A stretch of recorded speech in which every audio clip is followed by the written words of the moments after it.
The Jungle Tide by John Still.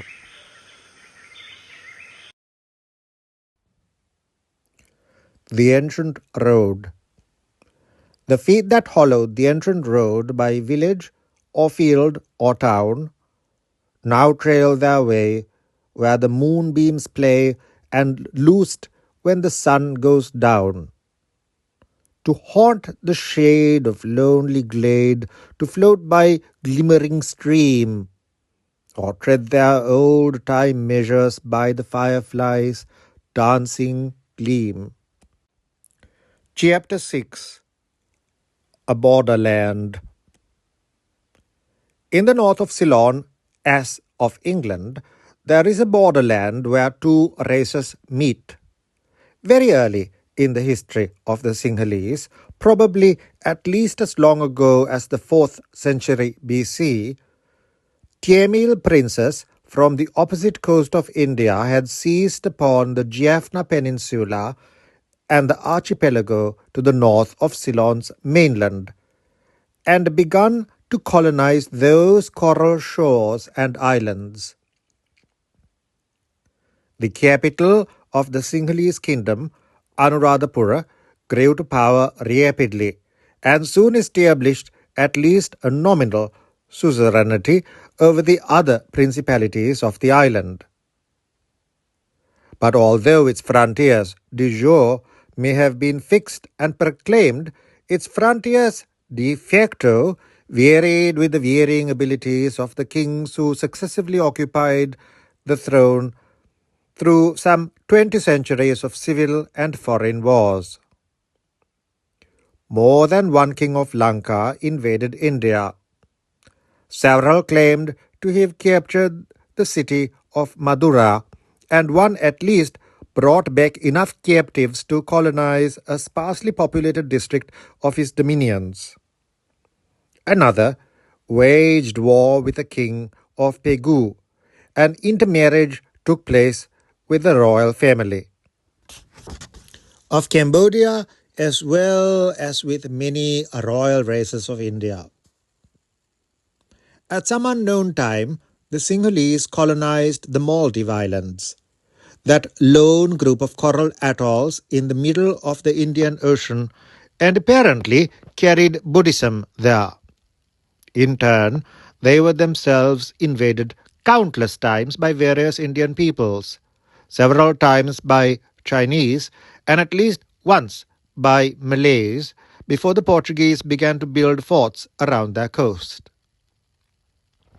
The northern frontier, where the Tamils and Sinhalese joined hands, ran through a region known as the Wanni, a word close akin to the Sinhalese adjective wal, meaning wild or woodland, and perhaps to the western walled, wild, world, and possibly wild.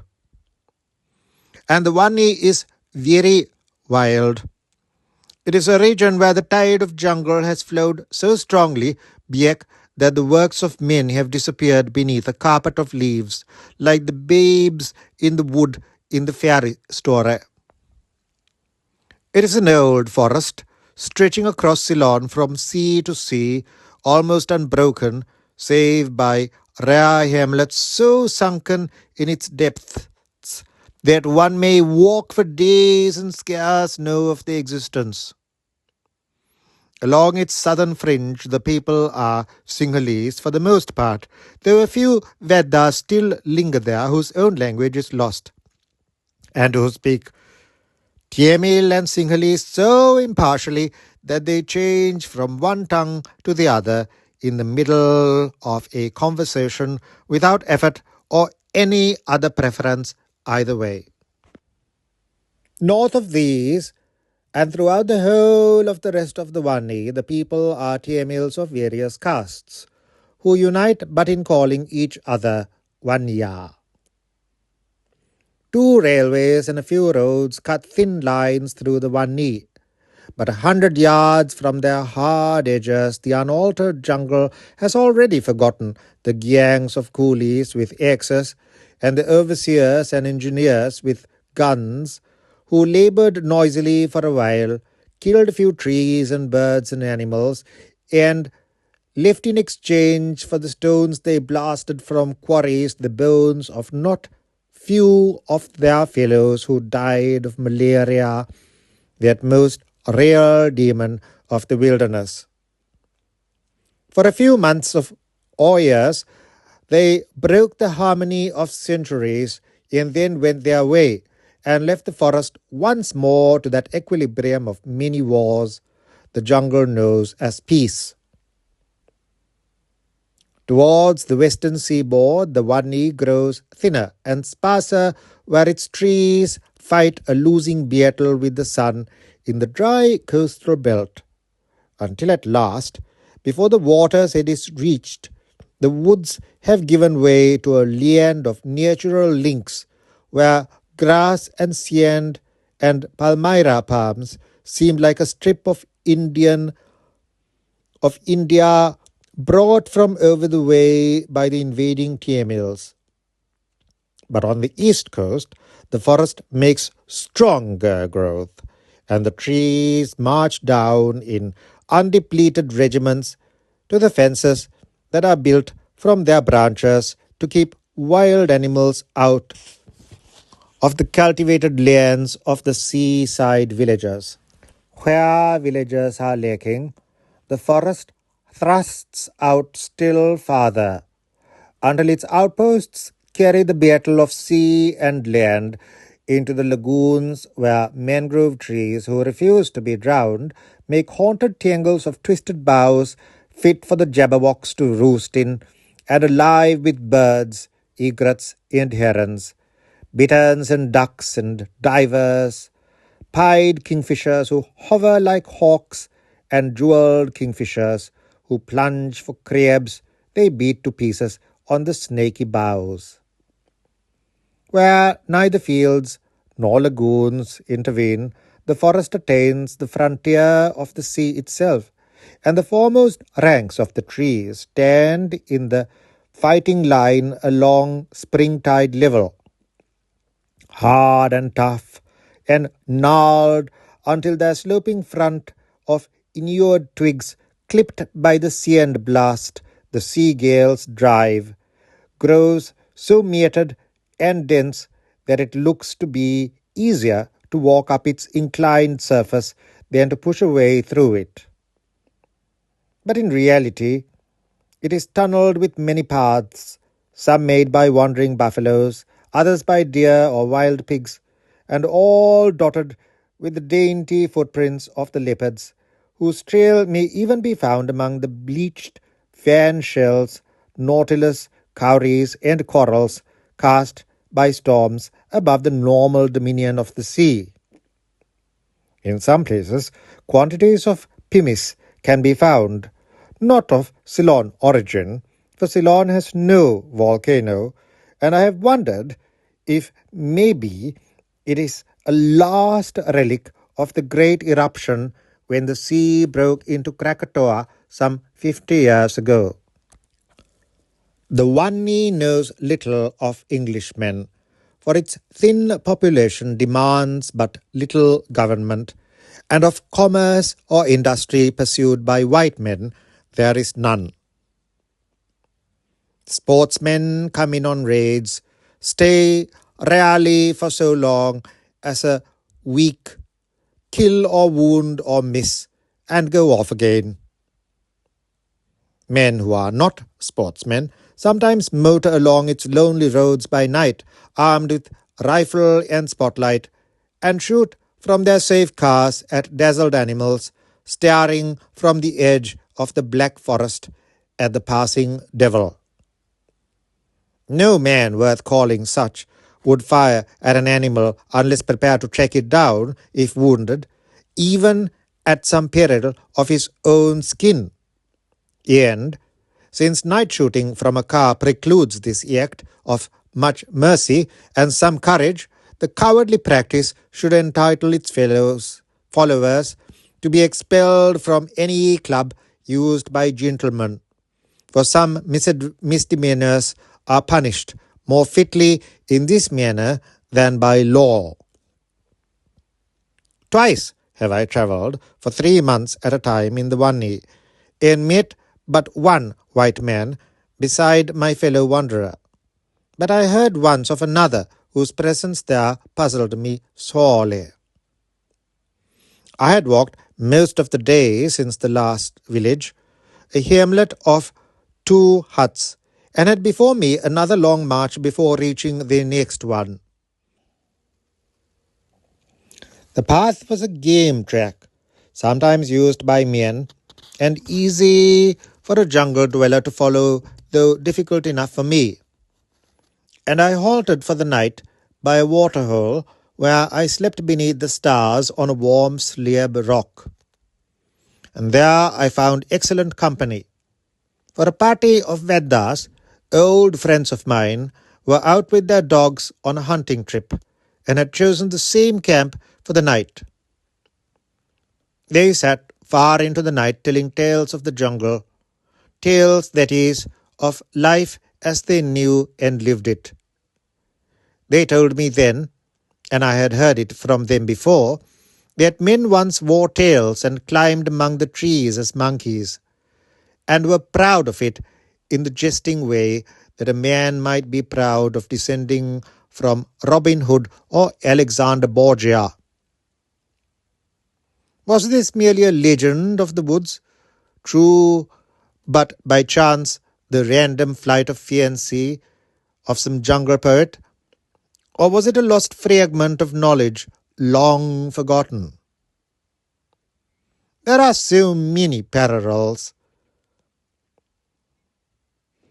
When Burton wandered in the Somaliland in the 1850s, the natives, he said, did not permit strangers to interfere with the bats that haunted their huts, for these were supposed to live upon mosquitoes whose bite, the erroneously believed, to be the cause of fever. Have the Vedas some ancient memory of a Charles Darwin, and the Somalis of a prehistoric Ronald Ross? Must Wilbur and Orville Wright yield up their laurels to Ravana, king of Lanka, in mythical times when the island was inhabited by demons? For Valmiki the poet, singing some think 1,000 years before Christ, describes him as flying from the mountains of South India to the mountains of Lanka in a bird machine. Many have been reputed to fly, but this was a machine, perhaps the same fiery chariot that Elijah used, for these stories travel far, and in the woods of Ceylon many Greek myths may still be found. The very landing of the Sinhalese doubles the story of Ulysses and Circe.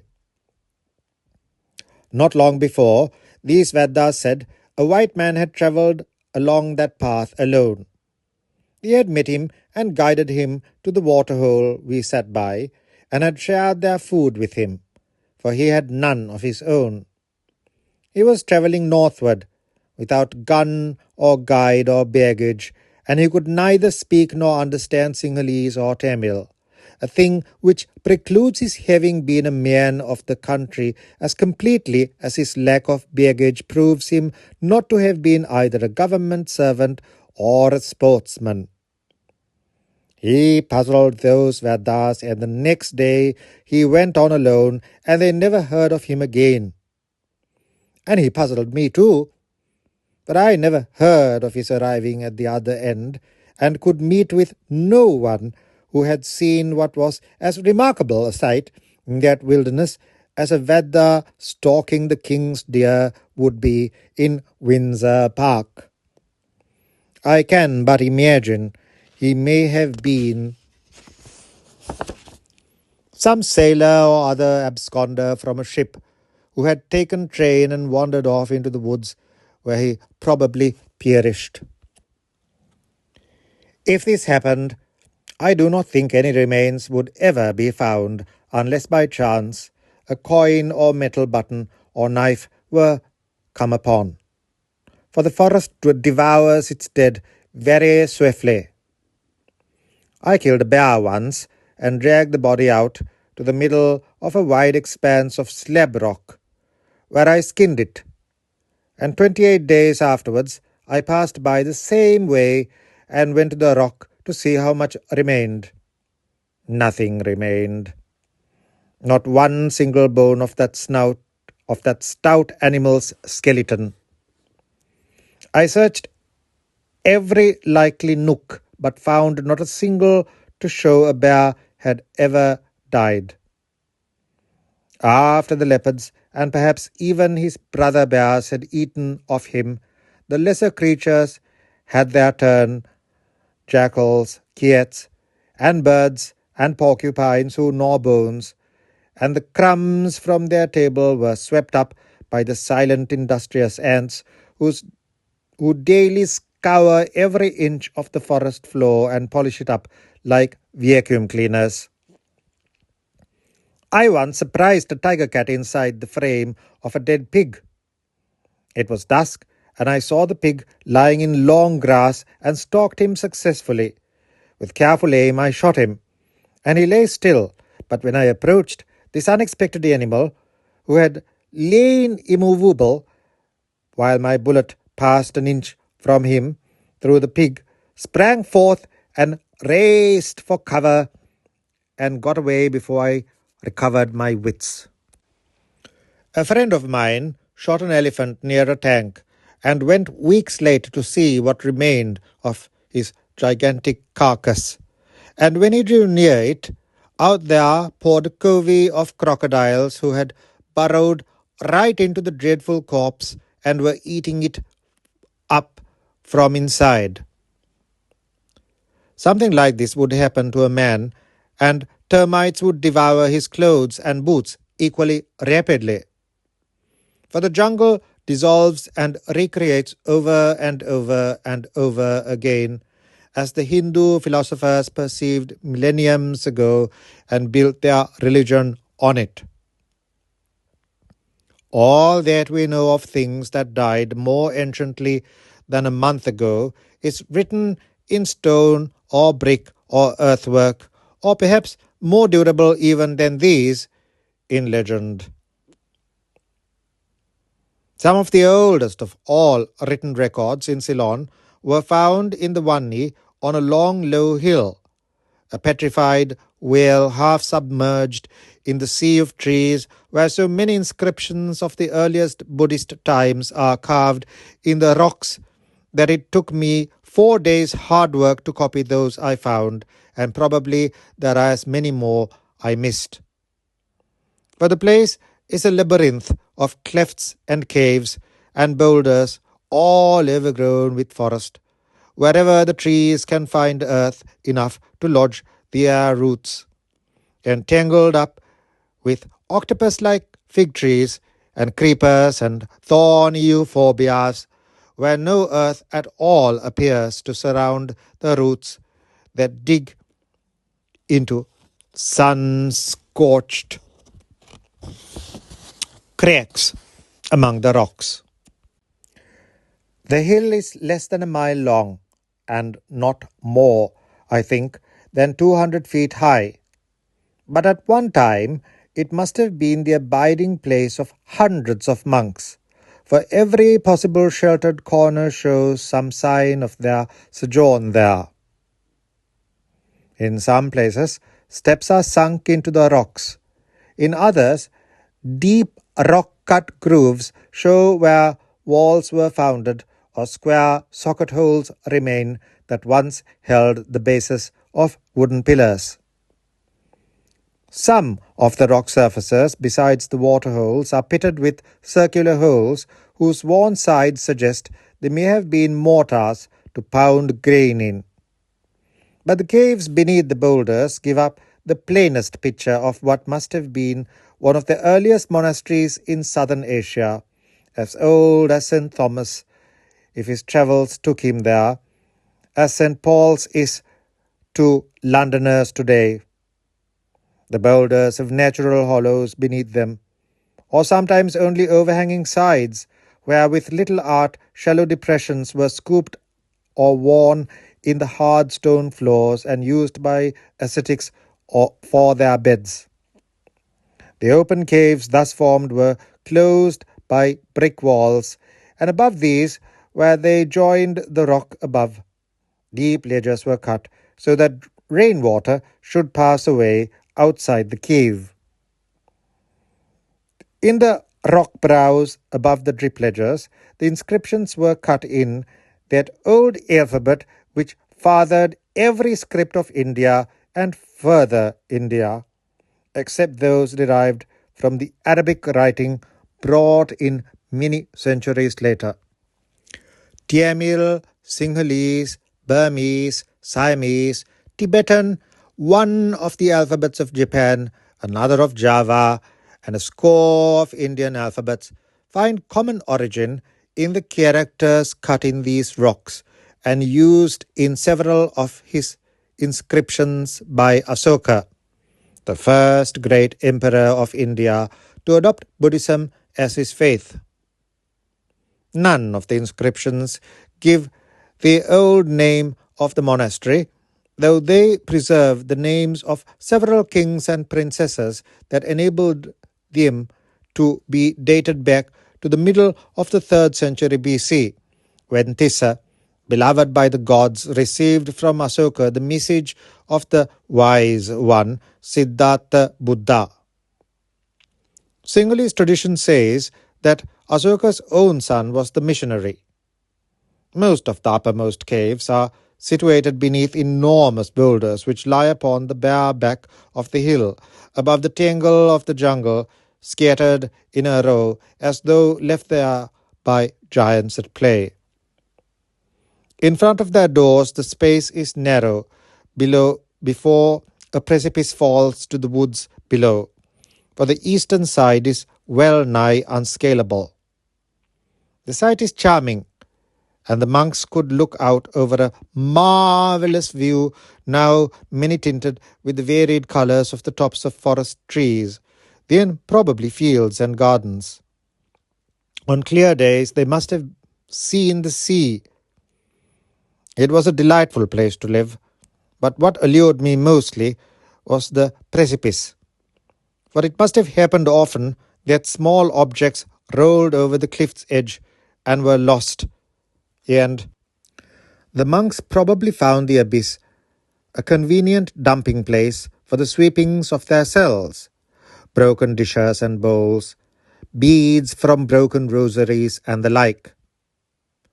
The rubbish of one age makes the treasures of another.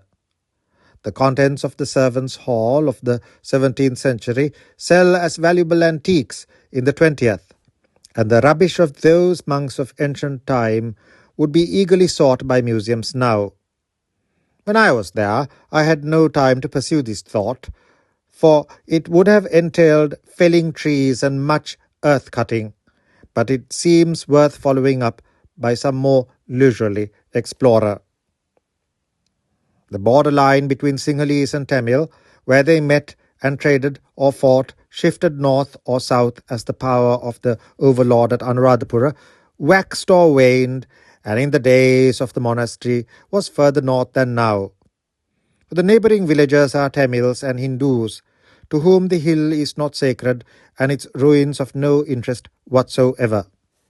The old name is lost, and the names of the hills bear now, for there are two crests, are Tamil and mean respectively Hill of Bats and the Big Tamarind Tank Hill. None of the inscriptions I found were later in date than 4 or 5 centuries after the monastery's foundation, so it seems likely that the hill was early abandoned to the bears who inhabit it now. It interested me to find the requirements of monks and bears so nearly identical, and just as the earliest monks showed a preference for converting the dens of bears into hermits' cells, so do bears today prefer the sites of ruined monasteries, thus offering a very sincere tribute in retrospect to men who had professed to exchange the temptations of an over-luxurious world for a life of bodily simplicity and rigorous contemplation. When I lived in Anuradhapura in 1902, The priest of Isaramunia temple there delighted to tell how 30 years earlier he had found the little cave temple inhabited by a she-bear, whom the villagers evicted so that he might live there in her place. In one cave, at the top of the Hill of Bats, I found the mummified corpse of a crocodile whose skin had proved too hard or unpalatable even for the porcupine's chiseled teeth. Its presence there was but one more illustration of the distance crocodiles will travel. I have sometimes wondered if these journeys are undertaken to secure a peaceful end, safe from the jaws of their cannibal companions. But who knows? It may be that 1 in 1,000 travels to see the world. Where this corpse had desiccated there were no termites, for there was no vegetation. But I am surprised that the hornets had not found the feast, for they are indefatigable removers of nuisances. I watched once, through field glasses, a swarm of hornets carrying off little piecemeal the body of a dead crocodile that I could smell too strongly quite 200 yards away. In all the borderland, the hill of the Tamarind is the best example of the earliest form of rock monastery where natural features were preserved almost unchanged and where the illusion was fostered of living on a mountain. This was a dream very precious to early Buddhists, relaying, perhaps, an echo of the divine myths that hang like clouds around the Himalayas as around Olympus. For when the monasteries became enormous establishments, wealthy and proud, and powerful enough to guide the destinies of kings, they still employed in ornament on the facades of the temples and monastic palaces conventional patterns that signify mountains and caves and the rustic dens of bears. Yet they had real mountains to live in not so very far away, and had only to walk upstream along their own irrigation channels and the contributing brooks to come to them had they wished to.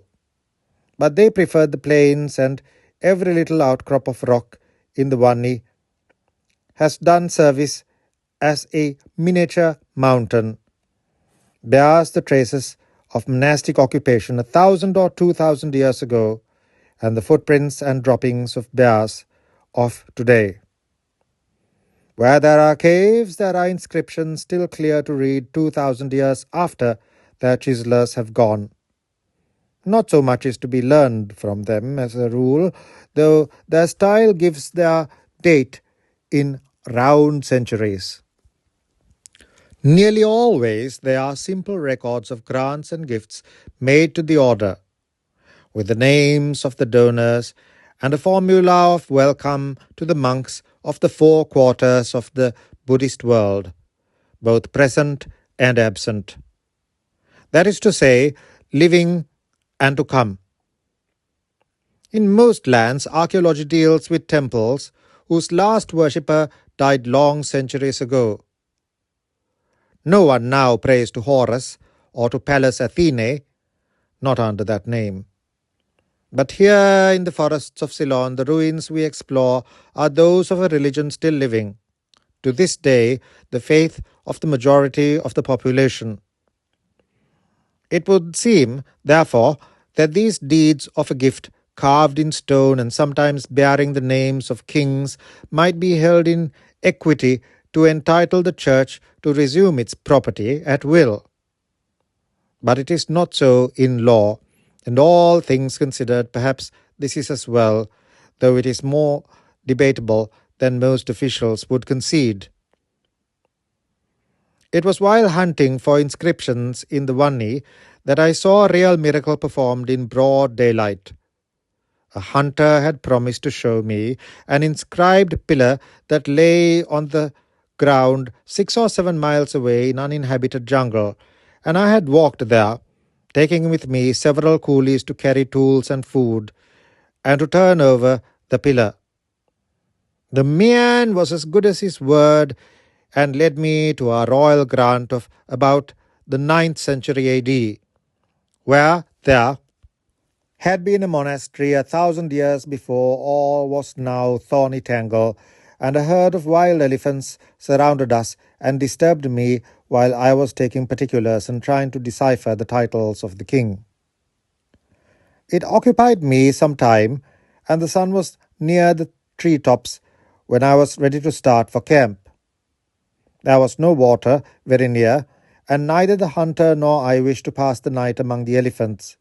So we moved off, and then one of the coolies trod upon a very large centipede and was bitten in the soft part of the foot below the inside ankle bone. The poor fellow suffered great agony, and not only was unable to bear his foot upon the ground, but complained of violent pain in the groin. We had enough to do to get back to camp before dark without having a man to carry, and I was beginning to resign myself to the company of the elephants and was mournfully shaking my water bottle when the miracle began to take place. It was the hunter who performed it, as was only fair, for he knew the local gods better than we did. He caused the bitten man to sit upon the grass with his legs extended and squatted opposite to him on his heels. From his pocket he drew the usual outfit of a chewer of betel and took lime on the end of his finger and drew with it a chalky line around the patient's ankle. Then he placed the tips of the fingers of his 2 hands upon the patient's thigh, high up and touching the painful groin, and drew them down slowly toward the foot, while he called in a loud voice by name upon several munis or spirits, his words being strung together in a versified charm or incantation. As his fingers passed the chalk line, he gave a shout that apparently completed the eviction of the poison. For the wounded man rose, took up his burden, and walked. As to how it was done, there were only two opinions, and probably both were wrong. I called it suggestion in my mind, and the rest attributed it unhesitatingly to the power of the charm. But what suggestion may be, or what is charm, or what is the physiological action of either, I do not pretend to know. I strongly suspect that both words suggestion and charm, Tamil mantaram, alike only serve, like so many words we use, to veil our unbroken ignorance of the mechanism of the miracle. Reward was neither offered nor demanded, and both men were only anxious that the discomfort of the night in the woods should be avoided by any fair means. No question of malingering arose, and the whole thing passed with slight comment, though, of course, it was recited with other adventures of the day, while we sat round our comforting campfire in the evening. It is so much easier to say how mysterious things do not happen than how they do. And all the guesses, demonological, magical, and otherwise, lead as often as not through kaleidoscopic changes of words into the shrines of emptiness, not rendered sacred by ideas. In the Wanni, a new cult is in the making, a branch religion, or perhaps only a bud as yet, growing on the hoary old trunk of wood god worship. Somewhat less than 100 years ago, an Englishman ruled the north as a Raja in the way that men could rule before telegraphs and railways caused self-reliance to atrophy and scaled down administrators to the level of postmen's slaves. Already his name is legend, and soon his personality will be merged into one of the local gods, as was the personality of Mahasena, who built Mineria tank some 15 centuries ago. In one way, indeed, this great man already pervades the Wanni, for men say that he fathered a child in every village within its borders. But perhaps this is only a form of flattery. A story of his unbending pride was told me as having indubitably happened in several distinct and widely separated places.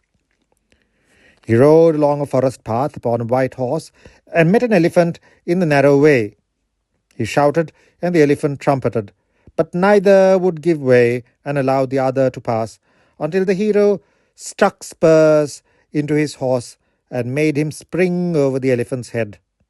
For the man could not brook that he should turn aside even for the king of the jungle. One may see from this that strange things happen in the Wanni, and here is another, better attested.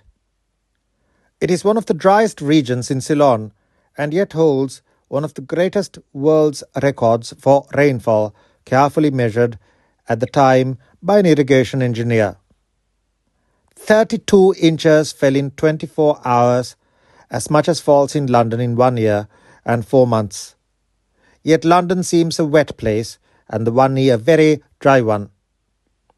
I was there once for 3 months, and saw but one shower. It caught two of us far from camp at sunset, just when we were settling down for a snug night in the open without a tent. A chill meant fever, and we could hear the storm roaring like a shingle beach as it rushed across the treetops towards us.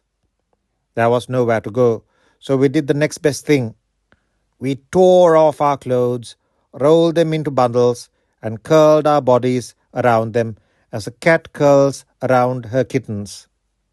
When the rain had done sluicing off our naked and waterproof backs, we had dry clothes to get into. We were very hungry that trip, as men mostly do who set out to live on the country without supplies, and before we came out to the lagoons and fattened up on fish, we grew lean and hard on a diet of smoke-dried wild buffalo.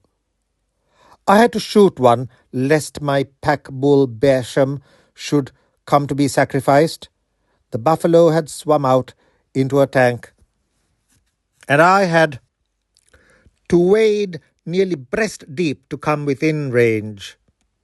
The very night before, we had been disturbed by loud spanking sounds, much as though an oar were smitten broad-bladed upon water, and creeping along through the sedges that skirted the tank, we had been witnesses of a strange moonlit battle between several crocodiles who were quarrelling over the corpse of a cow they had killed.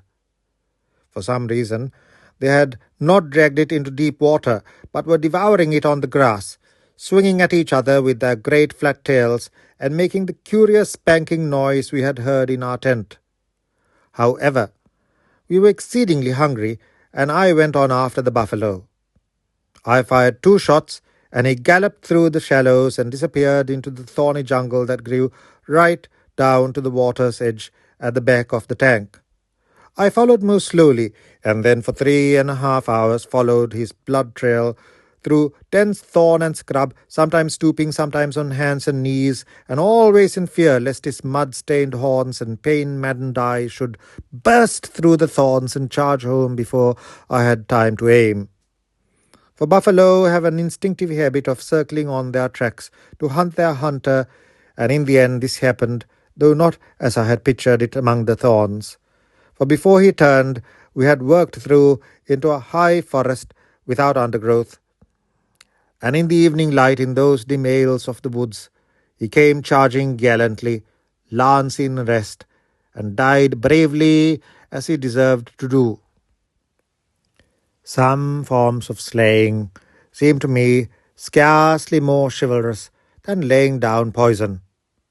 But the death of that buffalo lies less heavily on my conscience than any other death I have caused, for he made me know fear more closely than any other opponent ever did.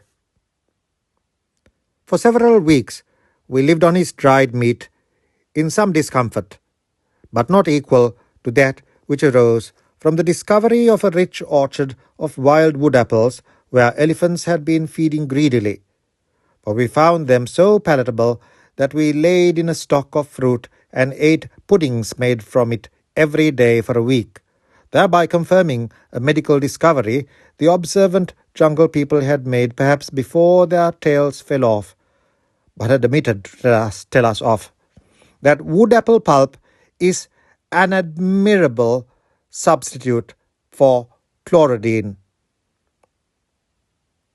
The human population of the Wanni is small, but of monkeys there is no end.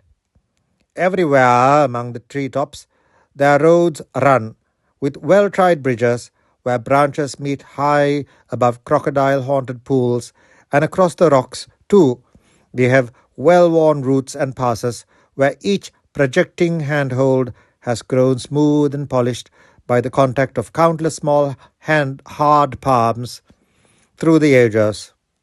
I've even climbed by these prehistoric paths, but they are too difficult to follow far. Sometimes even monkeys themselves find their aerial ways deceitful, or perhaps it may be that they try new paths too speedily and so come to grief. For twice I have found them fallen. Both were alive, and I killed both, for I could not bear that last service should be left to the fighting ants. It was in the woods of the old tamarind monastery that I found the first. He lay upon the floor of the forest with closed eyes, breathing stertorously, for he suffered, I think, from concussion of the brain. In one hand he still grasped tightly a leafy twig of the tree above him, evidence of the nature of his fall. I was alone, and he never knew he died.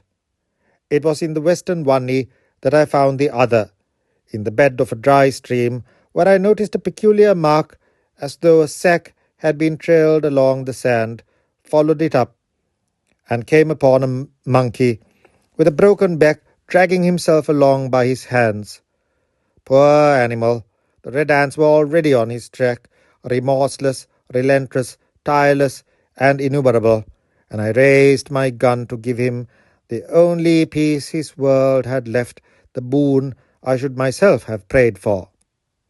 But before the monkey died, a strange thing happened. I had invited to come with me a young Christian Tamil clerk, a timid little townsman who would scarce have ventured to walk into even the fringe of the jungle alone. And suddenly this uninspiring man showed heroic quality, for he forbade me to kill the monkey. Let it live its little life, he pleaded, and more than pleaded. I lowered my gun and talked quietly with him about the misery of the monkey's end. I showed him the column of pursuing ants, spoke of the hours of such pain that a leopard would come as a kind angel, described the monkey with his eyes eaten out, unspeakable horrors. But the little timid man, in his ignorance of nature's calm indifference to what we term justice, still hoped that a miracle would happen and the jungle show kindness to one of its failures. "It has so little. Do not take that," he said, and I thought he might strike me when I fired, but he only wept. Nevertheless, my respect for him was immense, and I wish it seemed possible he could have grown to realize I was not the demon of cruelty he believed.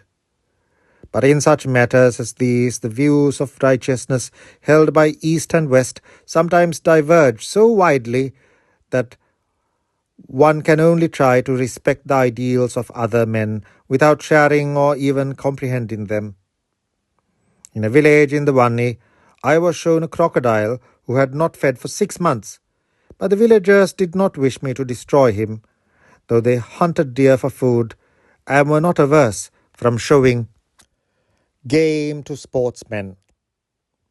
In a thicket by the village, an abandoned well had caved in and become a barrel-shaped hole with a collar of roots projecting inwards and making of it a perfectly effective trap. 2 animals had fallen in, a crocodile 5 or 6 feet in length, and a truly gigantic mud turtle who must have proved too hard a nut to crack, for the villagers had known both animals for 6 months when I saw them alive. In rainy weather, a few frogs may have leapt in, but nothing else. When at last we came through the forest and approached the sea, we saw the lagoons from the top of a little hill half day's march away. The curious beauty of their pale colours and luminous purity were so amazingly alluring to the eyes after some months in the forest that I thought the picture more like some dainty artist's vision of fairyland than a piece of real earth and water. When we camped next day beside Kokile and bathed in its waters, warm as tea and free from crocodiles or sharks, I knew that a more perfect place to linger for a few months aloof from the modern world could scarce be found. Many of the wading birds that ran along the shore were new to me, and scores of larks sang in the air, soaring as our English skylarks do, though not to so great a height. On the seaside of the lagoon, in the narrow tongue of land, separating its salt waters from the salt waves of the Indian Ocean, fair fresh water, good enough to drink, could be had for the trouble of scooping a hole 2 or 3 feet deep in the soft sand above high water mark. It made me wonder whether the early explorers of Australia, Gray, Eyre, and the rest, who suffered so dreadfully from thirst, may conceivably have had potable water close to hand in an unthought of situation. But of all the joys of that delightful camp, to us and to our coolies the fish came first, for we were really on the edge of starving, and I had gone barefoot for 3 weeks because my feet would no longer fit into my boots, an indirect result of malnutrition. We rested, bathed, watched birds, and ate fish for several days, and then pursued our hunt for inscriptions, which was the ruling motive for the journey. Kokile covers many square miles, but the flamingos can wade all over it, and they go so far out that they are seen only as pale pink spots on the pale blue inland sea. There is a mystery about the flamingos of Ceylon. At one time I collected records of their presence and found that flocks had been observed, and not rarely, in every month of the year. This would seem to preclude their being migrants, and yet they are not known to nest in Ceylon. Since they are remarkably noticeable birds and nest in large colonies, this seems to be a little problem some local ornithologist might like to look into. On the spit of land between lagoon and sea, I found the fossils of seashells, evidence of upheaval. And within a few hundred yards of this, there lay the debris of a village, washed now by the high tides, showing subsidence, so the levels have oscillated. But of late, they appear to have been stable, for on the end of a promontory running into the lagoon, there is a little stone Hindu temple some 5 or 6 centuries old, now in ruins, though enough remains to show what a perfect little gem of its rather florid style it must have been.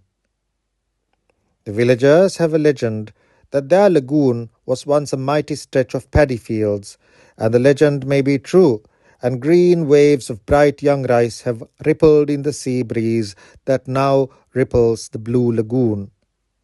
One of the very largest of the ancient Sinhalese storage tanks, built 1,000 years before the temple on the promontory, is hidden in the forest not too far away. It is now a swamp in wet weather, and a prairie in dry, a great open island of grass in the sea of forest, and a notable haunt of wild buffaloes. But in its prime there must have been thousands of acres of fields below it, and probably a town, and even now its channel seems to lead to Kokile Lagoon. So the tide of the jungle and the tide of the sea have combined to cover Lanka's borderland, where, for the while at any rate, man is among the least of the animals. At earlier causes of abandonment, we can guess, if indeed abandonment is the right word, to describe a process of withdrawal wherein towns shrank to villagers and villagers to little hamlets and then to nothing but mounded cities of the termites. But of one cause that operated in our own time, evidence still remains. No longer do princes bring Tamil armies across the straits to raid the temples of Lanka, but quite recently, within the memory of men still living, the stream of Tamil labourers that flowed from India to work on the coffee estates in the mountains used to pass through the south of the Wanni, and they left their mark there. The coolie ports were on the west coast, and men, women, and children marched in by two main routes to join the North Road that runs as a backbone the length of the plain. Resting sheds and wells remain as monuments of this influx along the northernmost of these two routes, that through the Wanni itself, but the southern route is utterly abandoned and runs through a stretch of 300,000 acres of jungle in which no man lives. South of it, there is a game sanctuary, and the road itself is rapidly disappearing between the ranks of the invading trees. Under Teen Ceylon, there are some 425,000 acres, so this uninhabited region may be measured by comparison with that. When the game sanctuary came to be settled under the Wastelands Ordinance, I assisted to inspect it, and it fell to my duty to examine an old register of land taxes written in Sinhalese and kept in a government office. And in this, I found that as lately as the 1860s, fields were still cultivated in what is now the heart of the sanctuary. The explanation was that the immigrants had left cholera in their wake, and this had proved the final straw in man's conflict with the wilderness. That abandoned road is haunted now, and when I camped there and left my cart in the middle of its grassy track, a man who slept on the straw in the cart woke with a yell that roused the camp and was found sitting on the hard earth. I lit a lamp and looked into things, for he said he had been pulled out by a leopard. But there was no wound, and the grave old tracker laughed. "It is the gods," he said, "who walk the road by night, and if the cart be dragged out of their fairway, the man may sleep on the straw in peace." So we dragged the cart into the edge of the wood, and as the tracker predicted, they all slept in peace. But not I, for I lay awake listening to the voices of the woods, and cherishing that picture of the gods striding along the forsaken road, and interfering with the sons of men as they did in Hellas 3,000 years before. Very many years after that adventure, I was a member of a commission that inquired into the causes of a railway accident in the Wanni.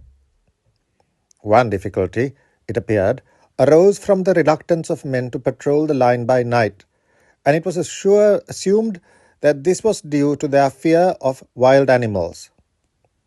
But a member of the commission, an elderly Tamil gentleman of far higher scholastic attainments than most of us, and one who had held high office under the crown, explained that this was not so.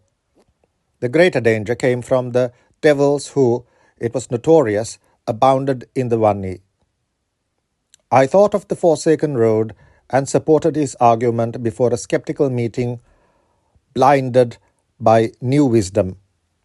And afterwards, I obtained from him much wise and valuable direction regarding the best ways to combat devils. I have not forgotten his words, and should classical Christian exoteric theology prove someday to be correct, I may still have hopes of a career, not without brilliance, in another sphere. When a population subject to caste rules becomes very thin, there is a noticeable loss of vigor. Whether cause or effect, it is difficult to say, but there are certain factors it may be interesting to consider. It becomes difficult to avoid the interbreeding of cousins more or less close in degree. In the tropics, a maiden is not left long unmarried after she is old enough, and the would-be bridegroom is limited by this factor in advance, for where the period of suitability is short, the number of girls available is much reduced. He is limited again by lack of transport, for his parents who arrange the marriage only know people within walking distance, and these will be few. Another limitation is a system of reckoning relationship, so that cousins who are the children respectively of a brother and sister are eligible to marry, whereas cousins whose mothers are sisters or whose fathers are brothers are within the degree of prohibition. But most sternly is he limited by caste. For of a dozen villages within the range of his travel, perhaps 3/4 or more are inhabited by folk of other caste than his, with whose daughters marriage is unthinkable. All these limiting factors are operating in the Wanni, and while I was there, I could not help wondering if one of the invigorating effects of Mohammedan conquest in parts of India may not have come from its effective elimination of caste, the strongest limiting factor of all. Conversion would soon bring about cross-fertilization of the race, and quite possibly would revive it in a way that Christianity is powerless to do. For though Christian converts learn to eat together with difficulty, their caste feeling is hardly ever so totally suppressed as to permit freely approved intermarriage as in Mohammedan society. But no such destiny of religious change is coming in the Wanni. Its jungles are rich in ruins of shrines, once holy, both Buddhist and Hindu. But curiously enough, its most holy place, where active worship still persists, belongs to neither of these creeds, though it is approached by the followers of both. The old temples are forgotten, and Islam has never had a foothold there. The wood god cult is wholly unorganized and remains a matter of private and personal converse with God. But in the very middle of the forest, hidden farther from cities than any other church in Ceylon, there is an old Roman Catholic mission, so Catholic indeed that men and women of all creeds flock there on pilgrimage, and I have even known a strict Mohammedan to go there from Anuradhapura, carrying with him his sick baby son in full faith that he would be healed there. As on the summit of Adam's Peak, where all religions meet without rancor, so at Madhu in the Wanni do men and women of many creeds find some common denominator, which reduces their divergent faiths to hopes possessed by all. And in the wilderness of this old borderland of many wars, they find a place of truce.